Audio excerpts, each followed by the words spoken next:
ഇനി നമ്മൾ software എഞ്ചിനീയറിങ്ങിൻ്റെ essential ആട്രിബ്യൂട്ട്സിനെ പറ്റിയാണ് പറയുന്നത്. ഇത് ക്വസ്റ്റ്യൻ ചോദിച്ചിട്ടുള്ളതാണ്.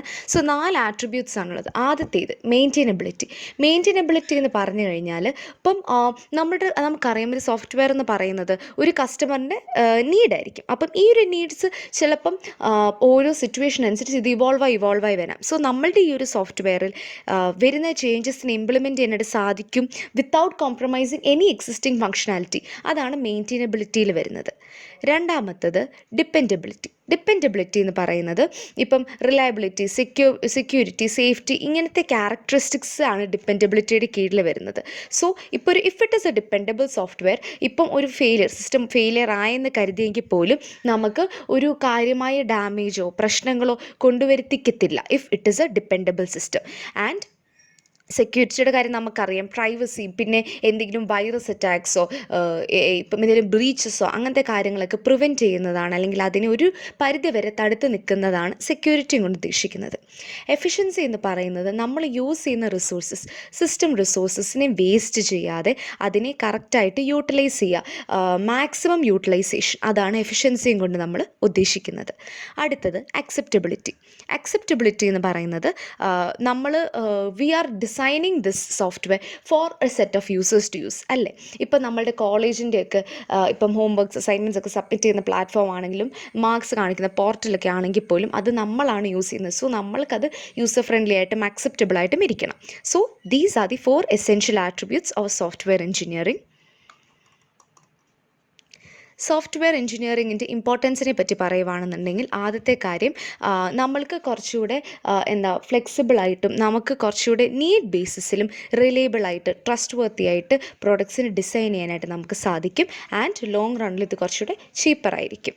സോഫ്റ്റ്വെയർ പ്രോസസ് ആക്ടിവിറ്റീസ് ഞാനിപ്പം ഈ ഒരു പ്രസൻറ്റേഷനിൽ പറയുന്നില്ല, ലേറ്റർ നമുക്കത് വേറൊരു വീഡിയോയിൽ നമുക്കതിനെ എക്സ്പ്ലെയിൻ ഇടാം.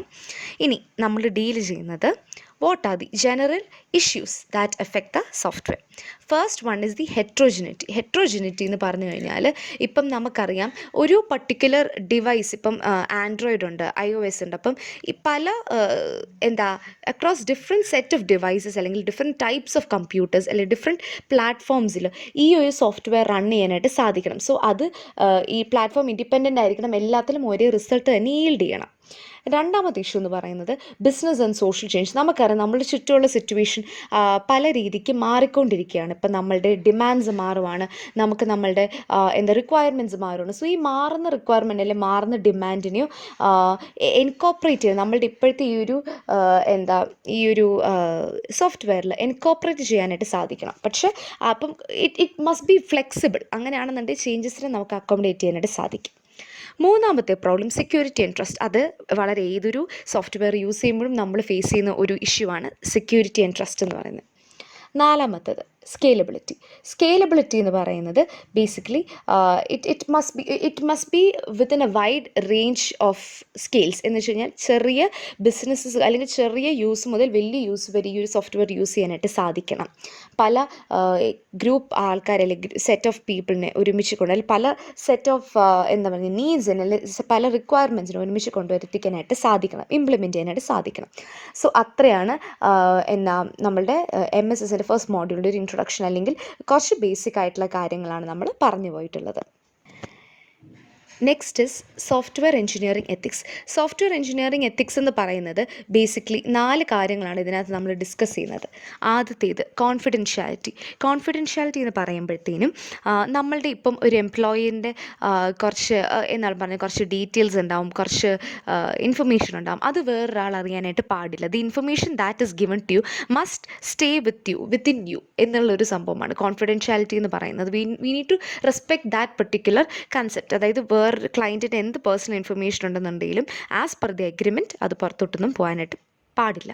പിന്നെ കോമ്പിറ്റൻസ് ആണ് രണ്ടാമത്തേത്. എന്ന് വെച്ച് കഴിഞ്ഞാൽ നമ്മൾക്ക് വാട്ട്സോ എവർ ഇറ്റ് ഇസ്, അതായത് നമ്മളുടെ ഒരു കോമ്പിറ്റൻസ് നമുക്കറിയാം, ലെവൽ ഓഫ് കോമ്പിറ്റൻസ് അറിയാം. അപ്പോൾ ആ ഒരു പർട്ടിക്കുലർ ലെവലിൽ നിന്ന് ഔട്ട്സൈഡ് പോകാനായിട്ട് പാടില്ല എന്നുള്ളതാണ് കോമ്പിറ്റൻസ്. മൂന്നാമത്തേത് ഇൻ്റലക്ച്വൽ പ്രോപ്പർട്ടി റൈറ്റ്സ്. സോ നമുക്കറിയാം, നമുക്ക് ലോക്കൽ ലോസ് ഉണ്ട്, ലൈക്ക് നമുക്കിപ്പോഴും എക്സിസ്റ്റിംഗ് റൂൾസ് ഉണ്ട് for the use of intellectual property rights. ഇപ്പോൾ പേറ്റൻസ്, കോപ്പി റൈറ്റ്സ്, അതിനെപ്പറ്റിയൊക്കെ ഒരു ധാരണ ഉണ്ടായിരിക്കണം when you are developing the software. Fourth one is computer misuse. നമ്മളുടെ ഈ ടെക്നിക്കൽ സ്കിൽസിനെ പല ആൾക്കാരുടെ പ്രൈവസി ഇൻവേഡ് ചെയ്യാനായിട്ടാണെങ്കിലും അല്ലെങ്കിൽ എന്തെങ്കിലും ഇൻഫർമേഷൻ റിട്രീവ് ചെയ്യാനാണെങ്കിലും യൂസ് ചെയ്യും. സോ ആ ഒരു കാര്യം ശ്രദ്ധിക്കേണ്ട കാര്യമാണ്. നമ്മൾ ഈ 4 കാര്യങ്ങൾ വിത്ത് റെസ്പെക്ട് ടു എത്തിക്സ് നമ്മൾ കൺസിഡർ ചെയ്യേണ്ട കാര്യങ്ങളാണ്.